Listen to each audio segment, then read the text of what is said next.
A fateful embrace. The nanny who changed everything. "I have no more money!" Clara Davies yelled into the phone, gritting her teeth as little Leo cried in her arms. "I told you, I'll pay the rent on Wednesday. Ms. Davies, you owe me 3 months' rent. Pay up tomorrow or I'm kicking you out." The landlord's rough voice snapped before he hung up. Clara stared at the phone, tears burning her eyes, but she had no time to cry.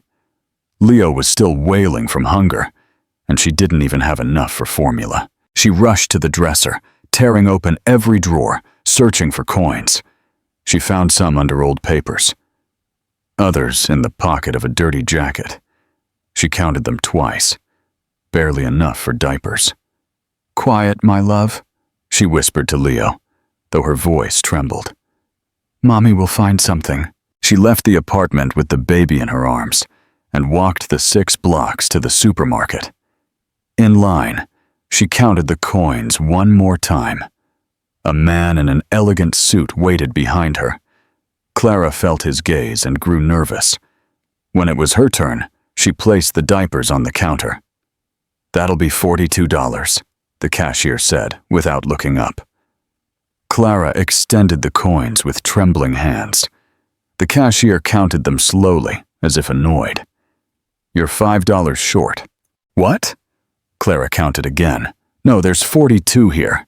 "Ma'am, it's $42.50. The diapers went up in price."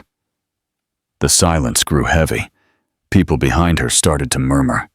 Clara felt her face burn with shame. Can I return some diapers from the pack?" "You can't open the pack, ma'am." Leo began to cry louder. Clara wanted to disappear. "Excuse me," a deep voice said behind her. The man in the suit stepped forward and placed a $50 bill on the counter. "It's all right. It's not necessary," Clara mumbled, without looking at him. "It's paid for," the man said firmly. The cashier took the money and gave Clara her change along with the diapers. She grabbed everything quickly and rushed out, without thanking the stranger. On the street, she stopped and took a deep breath. Leo had calmed down a bit in her arms. She looked back and saw the man leaving the supermarket. For a moment, their eyes met. He seemed troubled, as if he knew her. Clara turned and kept walking, but something told her that encounter was no coincidence.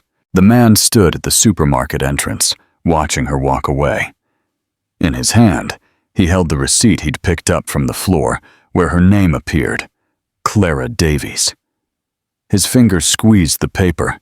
That name sounded familiar. Arthur Miller arrived at his office on the 20th floor, with the receipt still in his pocket. He couldn't get the image of that woman at the supermarket out of his head. There was something in her eyes, a mix of bruised pride and desperation that had hit him like a punch. He sat in front of his computer and typed her name, Clara Davies. "Where have I seen you before?" he murmured, opening the company's files. His assistant, Monica, entered with a cup of coffee. "Need anything else, Mr. Miller?" "Monica, do you have access to human resources files from the last 5 years?" "Yes, but I need authorization for specific cases. Are you looking for anyone in particular?" Arthur hesitated. "A certain Clara Davies. I think she used to work here." Monica frowned. "Davies? That name rings a bell. Give me a few minutes." While he waited, Arthur remembered the pandemic. Those terrible months when the company had to lay off hundreds of employees. He had been out of the country, closing contracts in Europe, but he had received weekly reports from his sister Eleanor, who managed the legal department. Monica returned with a thick folder. "Here it is. Clara Davies, junior accountant. She worked here for 3 years until March 2020. Arthur opened the file. The ID photo confirmed it. It was her, younger, with long hair and a smile that had now vanished from her face. "Why did she leave?" Monica read. "Mass layoff during the pandemic, restructuring. But there's something odd here. It says it was for restructuring, but look at the date." Arthur reviewed the papers. The dismissal had been on March 15, 2020, just 3 days after the health emergency was declared. That's impossible. Restructuring layoffs aren't decided in 3 days. There's more. Monica turned the pages. According to this, she was pregnant when she was dismissed. And look who signed the authorization. Eleanor Miller's name appeared at the bottom of the document, with her elegant, decisive signature. Arthur felt his stomach churn. His sister had dismissed a pregnant woman in the middle of a pandemic, when finding work was impossible. Is there any specific reason for the dismissal? Staff reduction due to economic crisis. But sir, there's an anomaly here. The accounting department wasn't reduced. In fact, they hired 2 new people that same month. Arthur's hands trembled as he read. In the internal documents, there was a note from Eleanor. Problematic employee. Questions management decisions. Recommend immediate departure. Problematic in what sense? Monica searched other files. There's a report here from February. Clara Davies had found irregularities in some accounts. She reported possible embezzlement of funds designated for employee medical equipment. Arthur closed his eyes. Now everything made sense. Clara had discovered something that could harm the company, and Eleanor had eliminated her before she went any further. Was what she reported investigated? No, sir. It says here it was archived due to lack of sufficient evidence. Who archived the case? Your sister, Mr. Miller. Arthur stood up from his chair and walked to the window. From there, he could see the city. Thousands of people struggling every day to survive. And he had been part of ruining the life of one of them.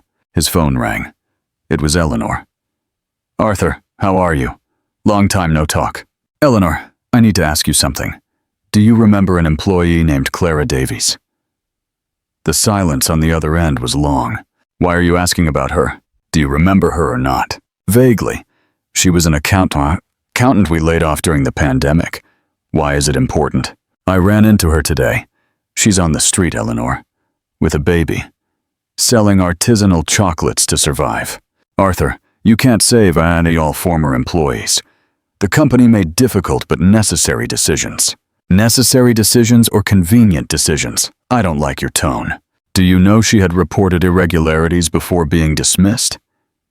This time the silence was longer. That was investigated, and nothing was found. Was it investigated or buried? Arthur, I don't like where this conversation is going.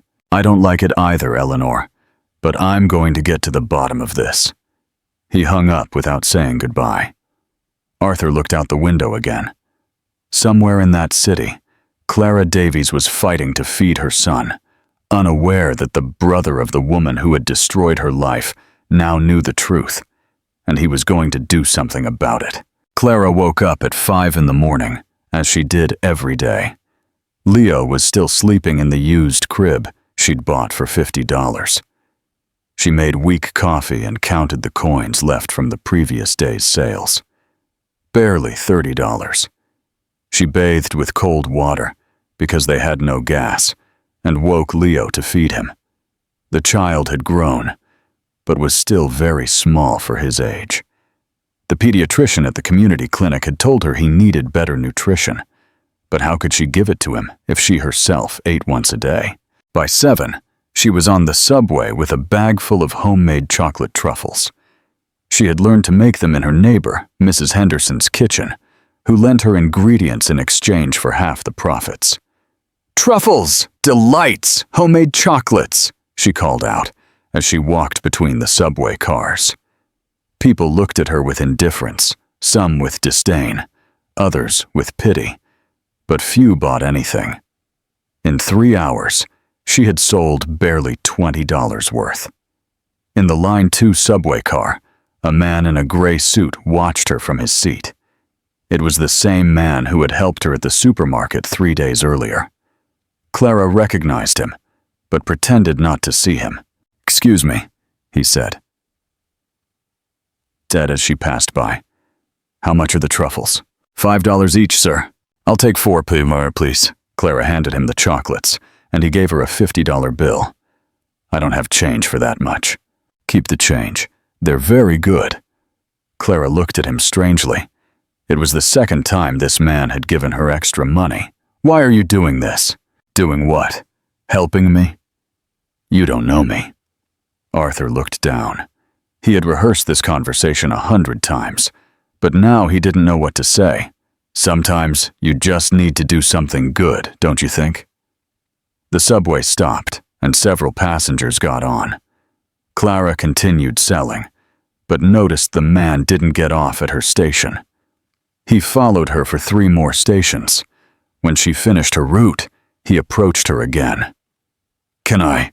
She had learned to distrust men who approached her, but this one seemed different. He didn't have that look she knew so well. I can't. I have to pick up my son. Where do you keep him? My neighbor watches him while I work. I pay her $20 a day. Arthur quickly calculated. If she earned $30 and paid $20 for childcare, she had $10 left for everything else. Do you come here every day? Monday to Friday. On weekends I go downtown, but there's more competition there. And before this? What did you do? Clara tensed. That question was asked often, and it always made her feel humiliated. I was an accountant, but I lost my job when the pandemic hit. At what company? Miller Group? She replied bitterly. 3 years working there, and they fired me overnight. They said it was because of the crisis, but I know it was because I found things they didn't like. Arthur felt his heart pound. He had to control himself not to give himself away. What kind of things? Money disappearing, fake invoices, things like that. But nobody wanted to listen to me, and when I lost my job, nobody wanted to hire me. They say I'm marked in the system. Marked? Yes. When a big company fires you for just cause, other companies won't hire you, even if the cause is a lie. Clara realized she had said too much. Why am I telling you all this? I don't even know your name. My name is... Arthur hesitated for a second. My name is Arthur. Clara, she replied, though she already regretted trusting a stranger. Clara, can I ask you something else? Depends on what. Did you ever think of suing the company? Clara laughed bitterly. With what money? Do you know how much lawyers charge? Besides, they have an army of lawyers. I have a child, and I'm hungry. The subway arrived at the final station. Clara got up to leave. Arthur, thanks for buying my chocolates, but don't look for me anymore. I don't like being pitied. It's not pity, he said, but she was already gone.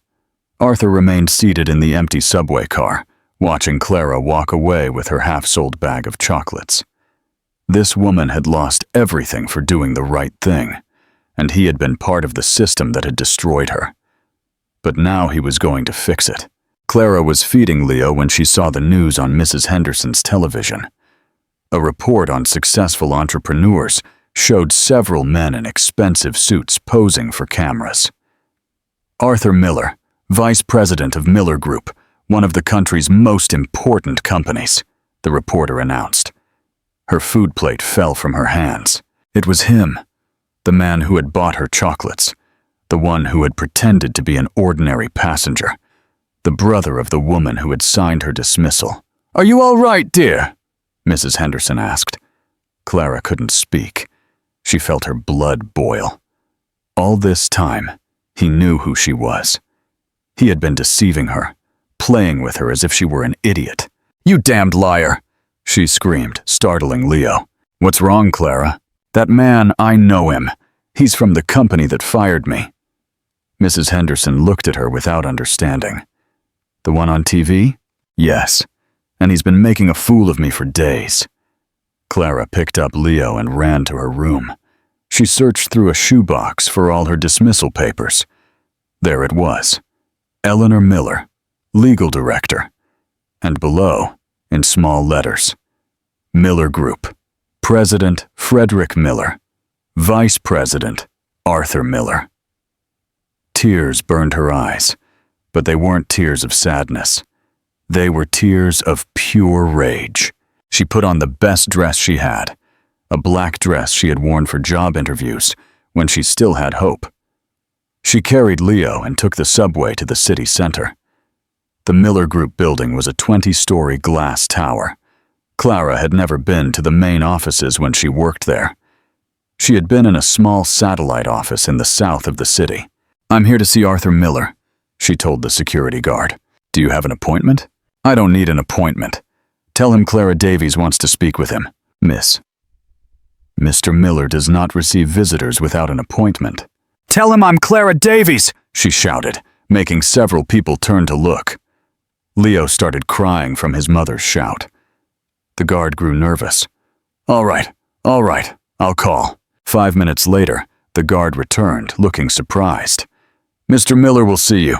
20th floor, elevator on the right." Clara went up, her heart pounding like a drum. When the elevator doors opened, he was there, waiting for her. "Clara, don't speak to me," she yelled before he could say more. Arthur guided her into his office. It was enormous, with windows overlooking the entire city. Clara had never been in a place like this. "How long have you been laughing at me?" she asked him as soon as the door closed. "I haven't been laughing, liar. All this time you knew who I was. You've been mocking the poor woman selling chocolates on the subway." Clara pulled the papers from her bag and threw them onto the elegant desk. "Here's your last name. Here's your sister's signature. You people took away my job, my life, my future." Arthur said nothing. He just looked at her with an expression she couldn't decipher. "Speak! Defend yourself! Tell me you didn't know anything." "I did know," he said softly. "What?" "I did know who you were, from the first day I saw you at the supermarket." Clara felt her legs tremble. She sat in the chair in front of the desk, holding Leo. "Why?" "Because when I saw your name on the receipt, I investigated your case and discovered what my sister had done." "And what had she done?" Arthur sat on the other side of the desk. "She fired you because you had found irregularities in the accounts, because you were going to expose corruption in the company. And she did it while you were pregnant, in the middle of a pandemic, knowing you wouldn't find work." Clara stared at him. "And what did you know about that?" "Nothing. I was out of the country. But that doesn't excuse my responsibility." "Then why did you approach me? What for?" Arthur stood up and walked to the window. "To ask for your forgiveness, and to offer you fair compensation." "Compensation?" "The money we owe you. The money you never received, with interest and a public apology." Clara was silent for a long moment. Leo had stopped crying and was looking curiously at the elegant office. "How much money?" $2 million. Clara felt the world stop. $2 million? Your salary for 3 years, plus what you would have earned in that time, plus compensation for damages, without gag clauses. You can talk about this whenever you want. Clara slowly stood up. "I don't know if I believe you. You don't have to believe me now. But think about it."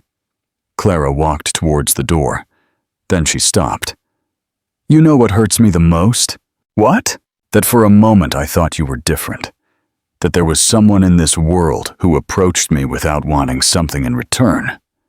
She left the office without looking back. Arthur stared at the closed door, knowing he had just lost something he didn't even know he had. 3 days later, Clara hadn't returned to the subway. She stayed home, turning Arthur's words over in her mind. $2 million. It was more money than she had seen in her entire life. But it wasn't the money that unsettled her. It was his gaze when he told her she didn't have to believe him. It hadn't been the look of a businessman trying to close a deal. It had been something more. On the 4th day, someone knocked on her door. It was him. "What are you doing here?" she asked, without fully opening it. "I came to talk to you, without lies this time." Clara hesitated, but finally opened the door. Arthur entered the small room and looked around. A bed, a crib, a broken table, and a stove that didn't work. "How did you know my address?" "It's in your employment file. Of course, you people know everything about me." They sat on the bed because there was nowhere else. Leo played on the floor with some cardboard boxes. "Why did you really come?" Clara asked. "Because I haven't been able to sleep since you left my office." "Guilty conscience?" "Yes, but not just that." Clara looked at him, waiting for him to continue. When I met you on the subway, for the first time in years, I met someone real. Someone who spoke without masks, without hidden agendas. And what's your excuse for lying to me? Arthur ran his hands through his hair. Fear. I knew that if I told you who I was, you would never give me the opportunity to get to know you. You were right. I know. But now, I don't want to lie to you anymore. Clara got up and went to the small window that overlooked a patio full of hanging laundry. What do you want me to say, Arthur? That I forgive you? That we're friends? I want you to know me. The real Arthur, not the company vice president. And who is the real Arthur? He was silent for a moment. A man who grew up without a father, who had to work since he was 12 because his mother got sick, who studied at night and worked by day for 10 years to get a degree. Clara turned to look at him. Really? My father abandoned us when I was 8, and Eleanor was 12. My mother became an alcoholic, and I had to take care of my sister. That's why when Eleanor got me a job at her in-laws' company, I accepted everything she told me. I was afraid of losing the only stable thing I had in my life. And that's why you let her do whatever she wanted? Yes, and I hate myself for it. Clara sat back on the bed. Does your sister know you're here? No, and she'll be furious when she finds out. Why? Because she says you're a threat to the company, that if we give you money, other former employees will want to sue too. And what do you think? I think she's afraid that they'll discover all the dirty things she's done over the years. Leo approached Arthur and held out one of his cardboard boxes. Arthur took it and pretended it was a phone. Well, is this Mr. Leo speaking? He said in a funny voice. The child laughed and clapped. Clara felt something strange in her chest seeing that scene. Do you have children? She asked him. No, I've never had time for those things. And you haven't married? Once. It lasted 6 months. She married me for the money. I married her because I thought it was what I should do. It was a disaster. Clara smiled for the first time since she'd seen him on TV. What's so funny? Nothing. It's just, I never thought rich people also had normal problems. We have the same problems as everyone, just with more money. Money solves a lot of things. Some things, yes, others no. Arthur continued playing with Leo as they talked. The child seemed to have decided he liked him. Can I ask you something personal? Arthur said. You've already asked me many personal things. Leo's father left when I told him I was pregnant. I haven't seen him since, and he doesn't help you with anything. He changed his number and moved out of the city. I think he even changed his name. Arthur felt anger towards a man he didn't know. How have you managed all this alone? Because I have no other option. When you have a child, you find strengths you didn't know you had. They were silent for a while, watching Leo play with the boxes. Clara, can I keep coming to see you? What for? To talk. Like now? Without lies. Clara thought about it. And the money? The money is yours, whether you come with me or not. That's already decided. Really? Really. Tomorrow my lawyer will call you to explain everything. Clara felt that for the first time in months, she could breathe easy. You can come, but no expensive gifts or playing the savior. If you come as Arthur, not as the vice president. Deal. When he left, Clara thought that maybe, just maybe, she had met the first honest person in a long time. Arthur's lawyer arrived promptly at 10 in the morning. He was an older man, impeccably dressed, who seemed uncomfortable in Clara's small room. Miss Davies, I've come on behalf of Mr. Miller to formalize a compensation agreement. Clara had Leo in her arms and looked at him with suspicion. What kind of agreement? $2 million for damages without confidentiality clauses. Mr. Miller also wants to make a public apology. Public apology? A press conference where he takes responsibility for what happened in your case. Clara couldn't believe it. In 3 years, no one had admitted they'd wronged her. And now this man was telling her that Arthur was going to do it in front of the entire city. When? Whenever you're ready. But Mr. Miller prefers it to be soon. Why? Because he says he can no longer live with this lie. 2 days later, Clara was sitting in the front row of the most elegant conference hall she had ever seen. She was wearing the same black dress as always, but this time she felt different. She was no longer the desperate woman selling chocolates on the subway. Journalists filled the place. TV cameras, radio reporters, photographers. Everyone wanted to know why the vice president of Miller Group had called an urgent press conference. Arthur entered through a side door. He wore a dark blue suit and looked nervous. His eyes searched for Clara in the crowd, and when he found her, she gave him a minute. "Good morning," Arthur began at the microphone. "I have called you here to admit a serious mistake this company made 5 years ago." Murmurs began immediately. "In March 2020, during the pandemic, we unjustly dismissed Clara Davies, an accountant who worked for us.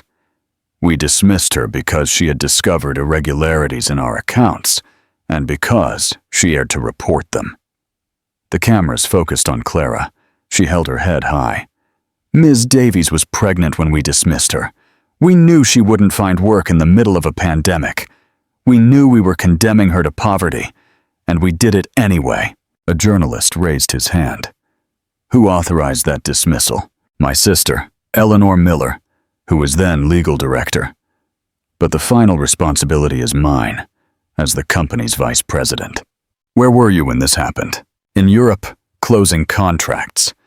But that's no excuse. I should have supervised the decisions made in my absence better." Another journalist asked, "What irregularities had Ms. Davies found?" "Embezzlement of funds intended for employee safety equipment, fake invoices, accounts that didn't match official reports." "Was that investigated?" "My sister archived the case without investigation. Today, we are reopening that investigation with external auditors." Clara felt her heart race. Arthur was not only admitting his mistake, but he was exposing all the corruption of his own sister. "What compensation will you give Ms. Davies?" $2 million, and something more important, a sincere apology. Arthur turned towards Clara. "Clara, I know words can't give you back the years you lost. They can't erase the nights you spent without eating, so your son would have food. They can't take away the humiliation of having to sell chocolates on the subway when you should have been working in your profession." His voice broke a little. "But I want you to know that what we did to you was unforgivable, and I'm going to spend the rest of my life trying to be a better person than I was then." Reporters went wild asking questions, but Clara no longer heard them. She only saw Arthur, who looked at her with tear-filled eyes. After the conference, they met in an empty hallway. "Why did you do that?" Clara asked him. "Because it was the right thing to do. Your sister is going to hate you." "My sister is no longer going to work for the company. She resigned today." "And your political career?" "What political career?" "Rumors say you were going to be a candidate for mayor." Arthur laughed. "Not anymore. But I don't care." Clara approached him, and for the first time since she knew him, she looked at him without resentment. "Arthur, I forgive you." "Really?" "Yes. But I'm not doing it for you. I'm doing it for me, because I don't want to carry so much hate anymore." He nodded without saying anything. "And is there anything else?" Clara said. "What?" "I think I like you. The real Arthur, not the company man." This time it was he who couldn't speak. "Do you want to go for coffee?" she asked him. "A real one? Not from a machine?" "I'd love to." They left the building together, and for the first time in 5 years, Clara felt her life could begin anew. With the settlement money, Clara could do things she had forgotten existed. First, she rented a 2-bedroom apartment in a safe neighborhood where Leo could play in the yard without her being afraid. Then she bought real food: meat, fresh vegetables, milk for Leo. "Look, my love," she told Leo as she filled the refrigerator. "We're never going to go hungry again." The child, who was already 2 years old, scurried around the new apartment, exploring every corner. His first word had been, "Mommy," but his second had been, "Arthur," because Arthur kept coming. Every day after work, he would stop by the apartment. At first, he brought things: toys for Leo, flowers for Clara, food for both. But she told him to stop. "I don't need you to buy me things. I need you to be here. I'm here for the right reasons." "What are the right reasons?" "That I like you. That I like being with you. That I like watching Leo grow up." Those are good reasons. After 2 months of living without the pressure of hunger, Clara began to think about what she wanted to do with her life. One afternoon, while Arthur played with Leo on the floor, she told him her idea. "I want to open a support center for single mothers." "What kind of support?" "Childcare while they work, computer classes so they can get better jobs, free legal advice, things I needed and never had." Arthur stopped playing and looked at her. "Do you have a plan?" "More or less. I found a small place nearby. The owner can rent it to me cheaply if it's for a social cause." "Do you need help?" Clara hesitated. She no longer wanted to depend on him financially, but she knew he had knowledge she lacked. "Not money, but advice. I don't know anything about permits, taxes, those things. I can help you with that, but as a consultant, not as an owner. Your project, your decisions. Aren't you ashamed to work with me after everything that happened?" "I'm proud." It took them 3 months to open the center. Clara would wake up early to process government papers, get donations from local businesses, contact teachers who wanted to give cheap classes. Arthur would accompany her in the afternoons, carrying boxes of supplies, painting walls, assembling furniture. "Do you know how to assemble a crib?" Clara asked him one day, looking at the confusing instructions for a baby furniture item. "Oh, but I can learn." She watched him struggle with the screws for an hour, sweating and cursing under his breath, so Leo wouldn't hear him. It was funny to see the vice president of a major company trying to understand a badly translated instruction manual. "Can I help you?" "I thought women didn't know about tools," he said jokingly. "This woman lived alone for 3 years. She learned to fix everything that broke." In 15 minutes, the crib was assembled. "I feel useless," Arthur said. "You're not useless. You're just different. You know about contracts and I know about cribs. That's why we work well together." The word "together" hung in the air. They had been avoiding talking about what they were to each other. They lived like a couple without officially being one. Arthur spent most nights at the apartment but maintained his own home. Clara had stopped introducing him as a friend.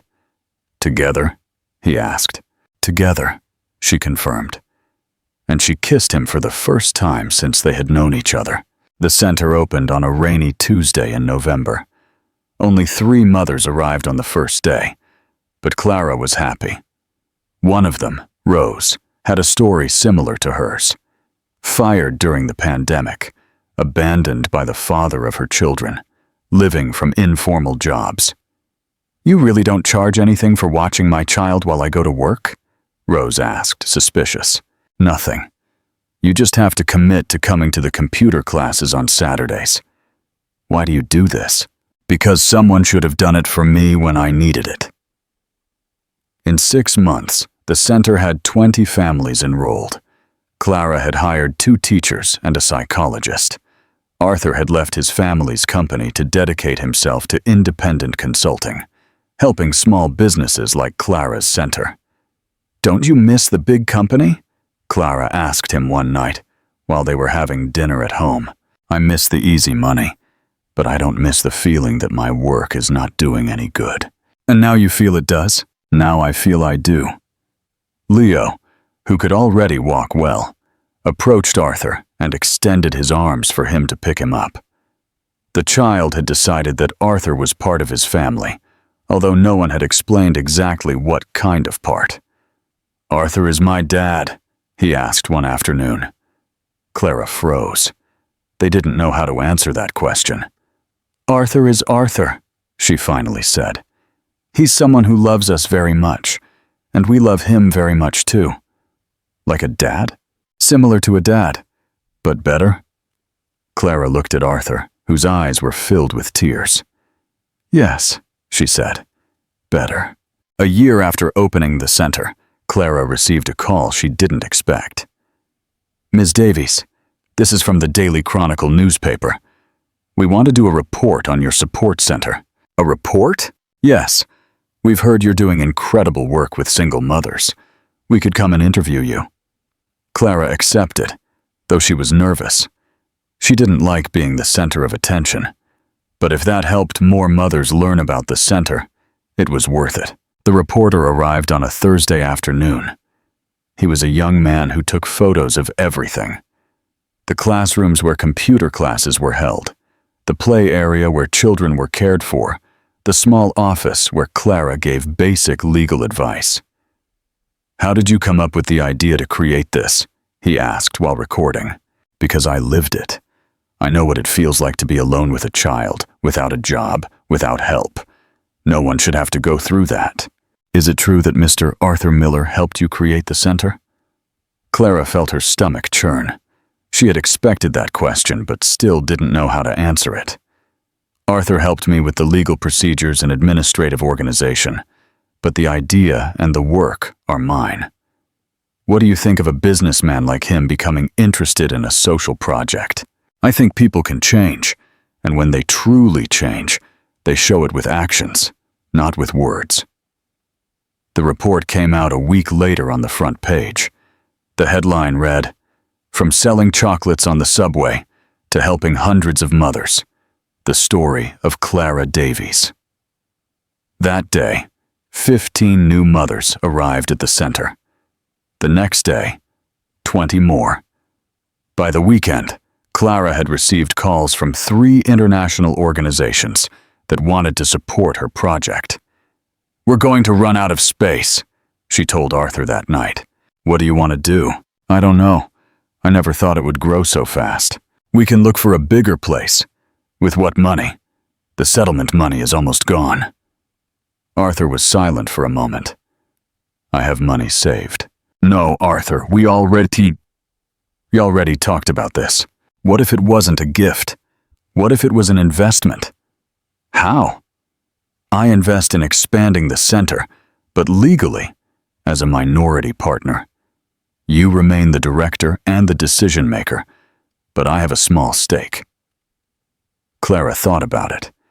The idea didn't entirely appeal to her, but she understood it was the most practical way to grow. "What percentage do you want?" 20%. "And if you ever want to buy my share, you can buy it back at the same price I bought it for." "Really? Really? This is yours, Clara. I just want to help it grow bigger." 6 months later, they had opened 2 more centers in different neighborhoods. Clara had hired 8 employees and served over 100 families. They had also started offering vocational classes, sewing, baking, crafts that mothers could sell. One afternoon, while reviewing the monthly reports, Clara realized she had found something she had never sought. A profession that completely fulfilled her. "You know what?" she told Arthur while they had dinner. "What?" "I'm happy. For the first time in years, I'm truly happy. Because of the center, because of everything. Because of the center, because of Leo. Because of you. Because of this life we built." Arthur put his fork on his plate. "We built?" "Yes, because I didn't do this alone. We did it together. Are you still afraid I'll leave?" "A little, but it's no longer the fear that paralyzed me before. Now I know I can do it alone if I have to. But I also know I don't have to." "What does that mean?" "It means I choose you, not because I need you, but because I want you. There's a difference." That night, Arthur didn't go to his apartment. He stayed overnight as he had done almost every night for the past few months. "You know what?" Clara said before falling asleep. "What? You've never told me you love me. Do you want me to tell you?" "Only if it's true. I love you, Clara. I love your strength, your intelligence, your way of seeing the world. I love how you care for Leo, how you fight for what you believe is right, how you make me want to be a better person. I love you too. But more than that, I trust you. And that, to me, is more important. Why? Because love can end. But when you truly trust someone, you're no longer alone, even if they leave. I'm not going to leave. I know. But if you ever have to leave, it'll be okay. Because you taught me to trust again. In you, in myself. That good things can last. The next morning, Leo woke them up by climbing onto the bed. Is Arthur living with us now? Clara and Arthur looked at each other. Do you want him to stay? Clara asked. Yes. Then we'll be a real family. What do you think, Arthur? I think the boss of the house has already decided for us. Leo clapped and started jumping on the bed. And so, without ceremony or grand declarations, they became a family. Not perfect, but real. 5 years later, Leo was 7 years old and had learned to write his full name, Leo Davies Miller. Although Arthur had never legally adopted him, the boy had decided he wanted to carry both last names. Why don't Mom and Arthur get married? He asked one morning at breakfast. It was a question he had asked hundreds of times and always received the same answer. Because we don't need a piece of paper to be a family, Clara told him. But my friends say real families are married. Do you feel we're a real family? Arthur asked him. Yes. Then we are a real family. Papers don't make families. Love does. Leo was satisfied with that answer, as always. Clara finished her coffee and checked her schedule for the day. She had a meeting with the city council to discuss opening the 5th center. She also had to interview 2 candidates for the coordinator position at the Midtown Center. In 5 years, the project had grown more than she had dreamed. They now had 4 functioning centers, had helped over 500 families, and had enabled 200 mothers to secure formal jobs. What time are you getting home today? She asked Arthur. Around 6. I have a meeting with the Seamstresses Cooperative. Arthur had specialized in helping cooperatives and small businesses run by women. He was no longer the vice president of a big company, but he earned enough to live comfortably, and, more importantly, he felt useful. Are we having dinner at home or going out? At home. Leo has math homework and needs help. Can I help him? Of course, but no calculator. He has to learn to do the sums in his head. Clara kissed them both goodbye and left for work. On the way, she thought about how strange life was. 5 years earlier, she was selling chocolates on the subway to survive. Now she directed an internationally recognized organization. But the strangest thing wasn't the professional success. It was the feeling of peace she had every morning when she woke up. For the first time in her adult life, she wasn't afraid of the future. At the office, Rose, her first employee, and now general coordinator of the centers, was waiting for her. Clara, I have good news. The Ford Foundation approved funding for the next 3 years. Seriously, $200,000 annually. We can open 2 more centers and hire 15 people. Clara sat in her chair, overwhelmed. She remembered when she didn't even have $5 for diapers.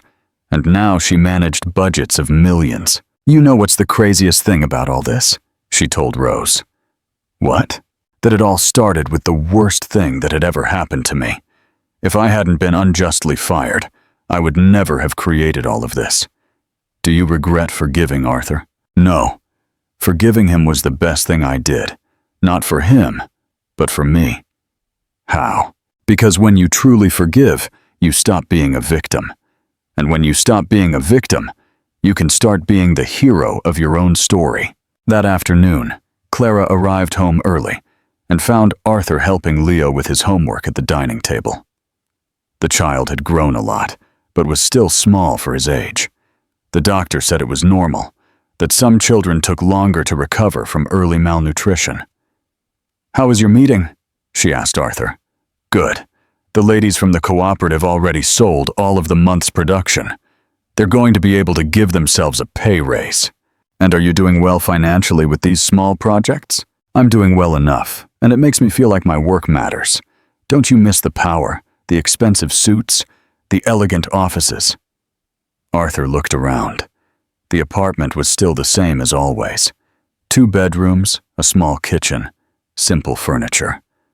But the walls were full of Leo's drawings, family photos, diplomas recognizing Clara's work. You know what I miss about that life?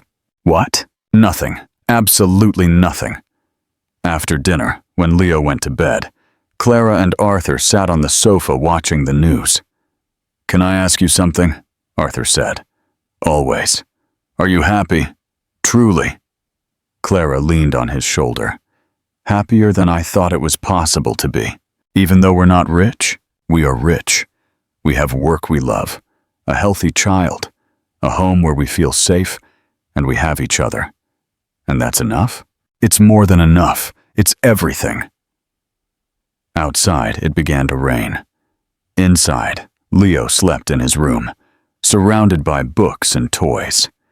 In the living room, 2 adults who had learned to build a life together watched TV in silence, without needing to fill every moment with words. It wasn't the life either of them had planned, but it was the life they had chosen, and they had chosen to stay. On the dining table lay the drawing Leo had made that afternoon for art homework, a house with 3 people inside, a bright sun above, and colorful flowers around. In the bottom corner, in his 7-year-old handwriting, he had written, "My family," and that was all they needed. Were you moved by the story of Clara, Arthur, and little Leo? This beautiful narrative reminds us that families aren't always formed in traditional ways. They're built with love, patience, and second chances. From challenging beginnings to a fulfilling present, this story teaches us that true love knows no boundaries or social differences. If this story touched your heart as much as it did ours, don't forget to like this video and share it with that special person who believes in second chances. We want to hear from you. From which country are you watching us? Leave us a comment and tell us what your favorite part of this emotional story was. Was it when Clara first calmed Leo, the candlelit kiss, or perhaps the marriage proposal? Your opinion is very important to us. If you enjoyed this content and want to see more stories like this, subscribe to our channel and hit the bell icon so you don't miss any of our upcoming tales full of love, drama, and happy endings.